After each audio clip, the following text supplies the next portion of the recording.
दोस्तों, धरती के टिके रहने को लेकर आपके बचपन में भी कोई न कोई कहानी जरूर आई होगी। आपने उस कहानी को सुना भी होगा और उसे उस वक्त सच भी मान लिया होगा।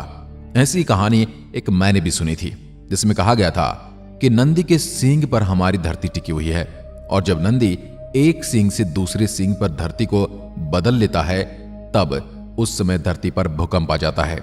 यदि आपने भी कोई ऐसी कहानी सुनी है तो हमें कमेंट में लिखकर जरूर बताइए और कौन सी कहानी आपने सुनी थी।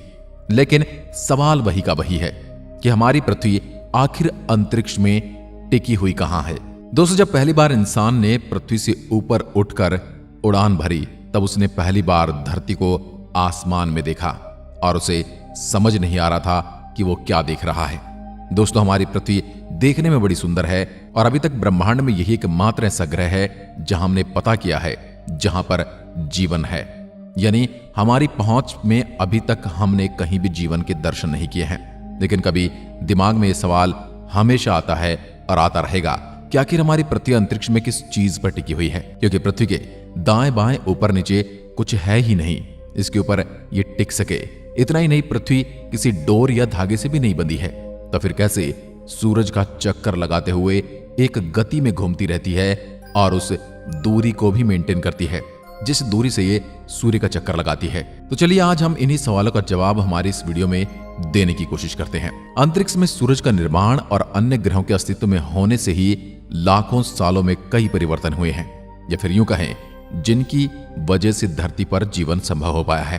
पृथ्वी पर शुरुआती दिनों में जीवन का कोई नामो निशान नहीं था, बल्कि केवल एक दहकती हुई आग का गोला थी। आज के समय में आप शुक्र ग्रह को देख सकते हैं। ऐसी ही धरती हुआ करती थी जहां का तापमान बहुत ज्यादा हुआ करता था और चारों तरफ ये आग से झुलसी हुई दिखाई दे रही थी। जो पृथ्वी आज आपको रंग बिरंगी दिखाई देती है या नीले रंग का जो गोला दिखाई देती है, यह एक आग के गोले जैसे दिखाई देती थी। इसके बाद के समय में यह ठंडी होती चली गई। इसके बाद चांद का निर्माण हुआ, जिससे पृथ्वी का गुरुत्वाकर्षण बल तैयार होने लगा। पृथ्वी का गुरुत्वाकर्षण बल सूर्य के गुरुत्वाकर्षण बल के मुकाबले बहुत ही कम है। इसी की वजह से पृथ्वी लगातार सूर्य के चक्कर लगाती रहती है, क्योंकि चक्कर नहीं लगाएगी तो सूरज पृथ्वी को अपनी ओर खींच लेगा और पृथ्वी सूरज में समा जाएगी। केवल पृथ्वी नहीं, बल्कि हमारे सौरमंडल के जितने भी प्लेनेट हैं वो भी सूर्य की परिक्रमा करते हैं। सूर्य का गुरुत्वाकर्षण बल इतना मजबूत है कि कोई भी ग्रह अपना ऑर्बिट छोड़कर नहीं जा सकता। वह सूरज से जितना दूर है उतनी ही दूरी पर उसकी परिक्रमा करता रहेगा। इसी गुरुत्वाकर्षण बल की वजह से हमारी पृथ्वी घूमते हुए सूर्य का चक्कर लगाती रहती है और न कभी इससे दूर जाती है और न ही कभी इसके पास आती है। जब पृथ्वी सूर्य का एक चक्कर पूरा करती है, इस चक्कर में लगाया गया समय धरती पर 1 साल का होता है।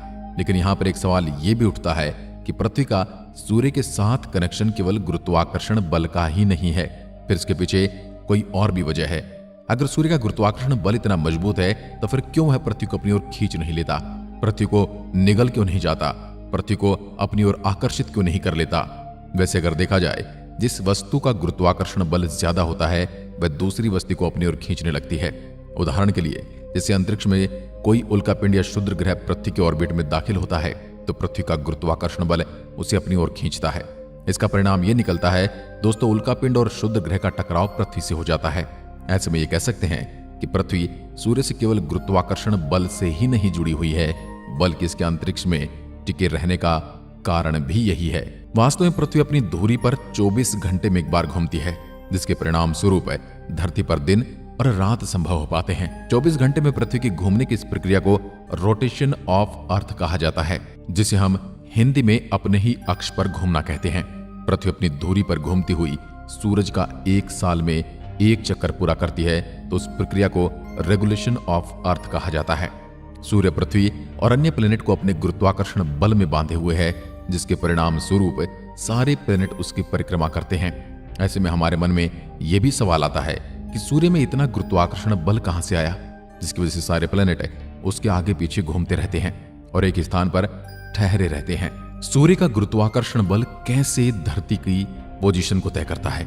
सूर्य का गुरुत्वाकर्षण बल समझने के लिए आपको अंतरिक्ष की बनावट और उसमें उपस्थित सूर्य की मौजूदगी को समझना होगा, जिसकी वजह से सौरमंडल में उपस्थित ग्रहों का स्थान तय हो पाता है। अंतरिक्ष में सूर्य और बाकी प्लेनेट की मौजूदगी को लेकर महान वैज्ञानिक अल्बर्ट आइंस्टीन ने एक थ्योरी दुनिया के सामने पेश की थी, जिसे जर्नल थ्योरी ऑफ रिलेटिविटी के नाम से जाना जाता है। इस थ्योरी के अनुसार अंतरिक्ष में जब कोई वस्तु अपना स्थान ग्रहण करती है तो वह बैंड करके स्वयं का हिल स्फीयर रीजन का निर्माण करती है। ऐसे में उस हिल स्फीयर रीजन में आने वाला कोई भी ग्रह उस वस्तु के चारों ओर परिक्रमा करने लगता है। ऐसे ही हमारे सूर्य के गुरुत्वाकर्षण बल और सौरमंडल के सभी प्लेनेट के साथ होता है, क्योंकि सभी प्लेनेट सूर्य द्वारा बनाए गए हिल स्फीयर रीजन के अंतर्गत आते हैं। इसी क्रिया को आप आसान शब्दों में ऐसे समझ सकते हैं। मान लीजिए अंतरिक्ष एक नेटनुमा चादर के समान है, जिसमें सूर्य की उपस्थिति एक बहुत बड़ी भारी भरकम बॉल के समान है। ऐसे में अगर उस सूर्यनुमा बॉल को चादर के ऊपर फेंक दिया जाए या रख दिया जाए, जो कि चादर हवा में झूल रही है, तो उसमें एक गड्ढा सा हो जाएगा, यानी कि वह चादर नीचे की ओर झुक जाएगी। सूर्य द्वारा बनाए गए उस गड्ढे की ओर छोटे ग्रह आकर्षित होने लगेंगे, क्योंकि अंतरिक्ष में मौजूद सूर्य का वह गड्ढा विशाल गुरुत्वाकर्षण क्षेत्र का निर्माण करता है। इसी गुरुत्वाकर्षण बल की वजह से एक स्थान पर स्थित रहने का क्षेत्र मिल जाता है, जो अंतरिक्ष में दूर दूर तक मौजूद नहीं। ऐसे में पृथ्वी का अंतरिक्ष में टिके रहने का कारण सूर्य की उपस्थिति और उसका बल है, और उसके द्वारा बनाया गया हिल स्फीयर रीजन जिम्मेदार है, जो अंततः अंतरिक्ष में हमारी धरती को एक और जगह ठहर कर परिक्रमा करने के लिए स्थान प्रदान करता है। आखिर पृथ्वी सूर्य में क्यों नहीं समाती? अब आपको ये तो पता चली गया होगा कि हमारी पृथ्वी कैसे अंतरिक्ष में टिकी हुई है, लेकिन इसके साथ ही अब एक दूसरा सवाल भी खड़ा हो जाता है कि आखिर पृथ्वी सूर्य में समाती क्यों नहीं? असल में सूर्य का आकार एक विशालकाय बॉल के समान है, जिसके चारों ओर एक मजबूत गुरुत्वाकर्षण बल का निर्माण होता रहता है। ऐसे में हमारी पृथ्वी जी डायरेक्शन में सूर्य का चक्कर लगाती है, जिससे हमारी पृथ्वी पर परपेंडिकुलर बल पड़ता है।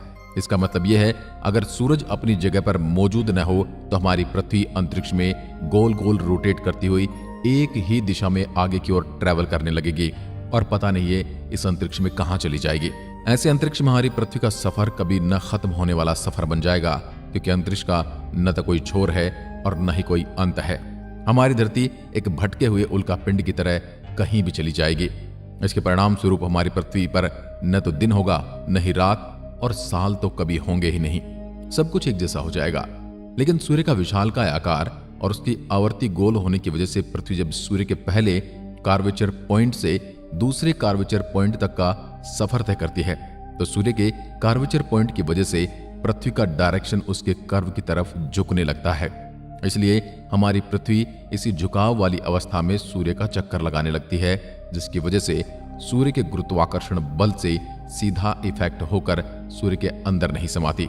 दूसरी तरफ सूर्य का विशाल गोलाकार और विशाल कार्वेचर हमारी पृथ्वी और अन्य प्लेनेट को अपने से बांधे रखता है, जिसकी वजह से कोई भी ग्रह अपनी दिशा नहीं भटकता और सौरमंडल में अपनी अपनी जगह पर टिका रहता है। अगर आसान भाषा में समझे तो हम ये समझ सकते हैं कि जितनी शक्ति से सूर्य इन ग्रहों को अपनी ओर खींचता है, उतना ही बल ये अपनी घूर्णन गति से क्रिएट करते हैं। यानी कि इनके घूमने के लिए सूर्य के चारों ओर चक्कर लगाने से इनको उतना ही बल मिल जाता है जितने बल से सूर्य इन्हें अपनी ओर खींच रहा है। इसकी वजह से ये अपनी एक पोजीशन बना लेते हैं, जिससे न तो ये सूर्य की ओर जाते हैं और न ही कहीं सूर्य से दूर जा पाते हैं। आशा करता हूं आज का कॉन्सेप्ट आपको समझ में आया होगा कि हमारी पृथ्वी अंतरिक्ष में कैसे टिकी हुई है और कैसे एक खुले आसमान में ये सब चीजें इधर उधर एक निर्धारित पाथ पर चल रही हैं। तो दोस्तों, ऐसी वीडियोस के लिए हमारे चैनल को सब्सक्राइब करें। एक बार फिर मिलते हैं, तब तक के लिए नमस्कार, जय हिंद, जय भारत।